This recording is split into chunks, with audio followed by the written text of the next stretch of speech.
How to change a gradient in Photoshop. To begin with, what are gradients? Well, gradients are a blend of colours. You can of course create gradients with 5, 10, 15 colours, but in this video I'm just going to show you 2 colours. So a blend between black and white, green and red, blue and yellow, etc. You can see on screen black to white from left to right, and that's created using the gradient tool. So here's the gradient tool, select that.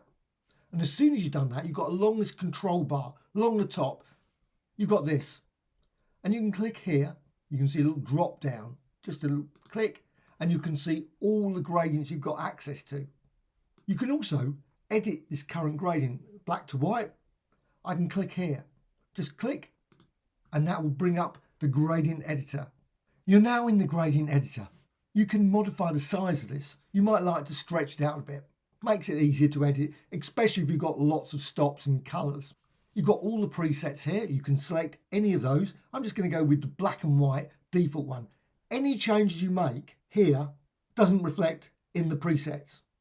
So you can do anything here, nothing will change in the presets.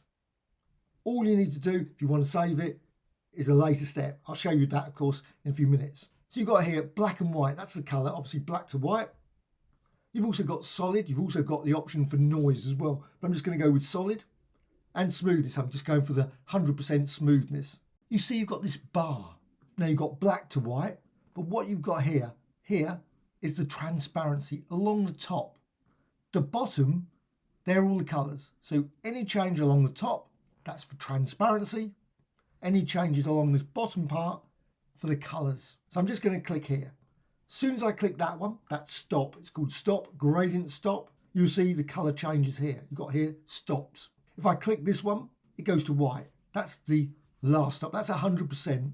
Location at 100. If I click here, you can see the colour and you've got location again, 0. It's right at the far end. You can move them. You can reposition them. Show you that first. So click here, and as you drag that along, say you put it to 25. Put the location to 25, so it's a quarter of the way along. And you can see it there, reflected there. At this point, I can click OK. So now I haven't saved it. At this point, it's not saved to this presets. You don't have to save it to the presets. You can use it without presets at all. I can click OK. Also, you'll notice it's become custom. Any change, custom straight away. Click OK. Now, if I apply this, do exactly the same as before, black to white, from left to right, you can see the black is a little bit more. So again, if I click here, bring up the editor, I can move that again. And so I put it to this time at 50.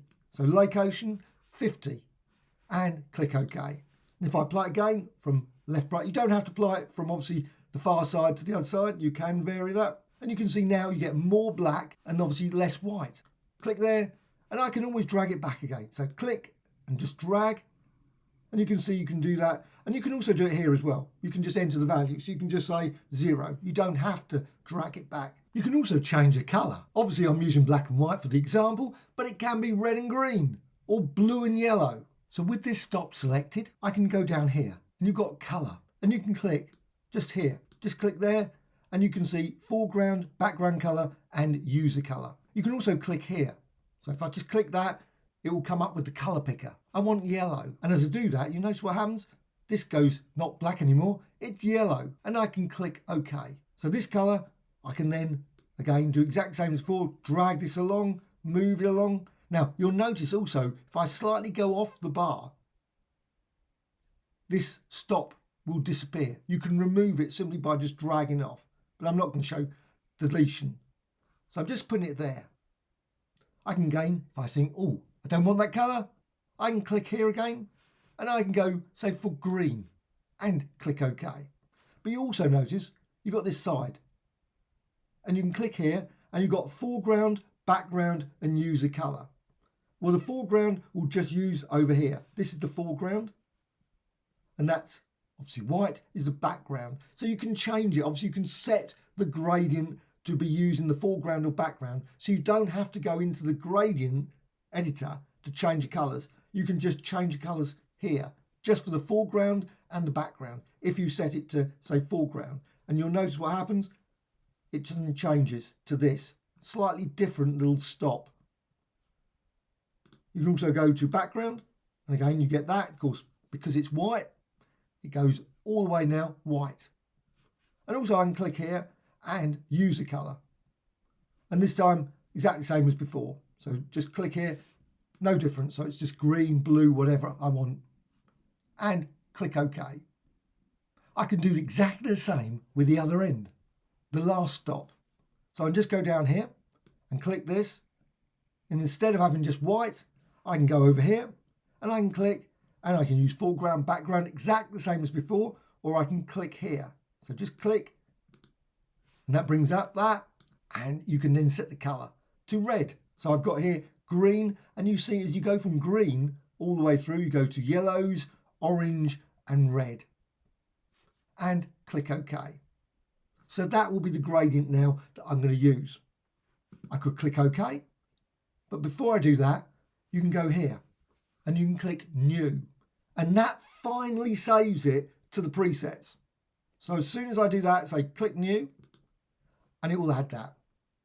And it will use the word custom. So if you don't want the word custom, you can override that. You can turn around and say, oh, I want green and red, or maybe green, yellow and red. And then if I click New again, it will add it again. It doesn't matter. You can add it 50, 100 times, the same gradient. Once you're happy with your gradient, click OK. Now you can apply it. Go from left to right, and you can apply green all the way over to red. So that's how you apply a very basic change to the colours of a gradient. Of course, at any point you can always click on the gradient editor and re-edit those and create new ones, as well as modify existing ones. But that's for a later video. Well, I hope you found this of interest. Any questions about gradients, please put in the comments below. Gradients, I think, are some of the best features of Photoshop. You can apply them in multiple ways, on layers, in channels, whole loads of things. So gradient tool, brilliant feature, and there's a lot more to do with the gradient. If you've got any questions about gradients, please let me know in the comments below. Also, please subscribe. Always adding new videos all the time. I've got lots of other videos about gradients and Photoshop and much, much more. Also, there's another channel, Graphic Extras, and there's about 8,000 videos about Photoshop on there. Quite a lot about gradients and how to use them. Also, a like and dislike, always appreciated either way. Thank you much. Bye.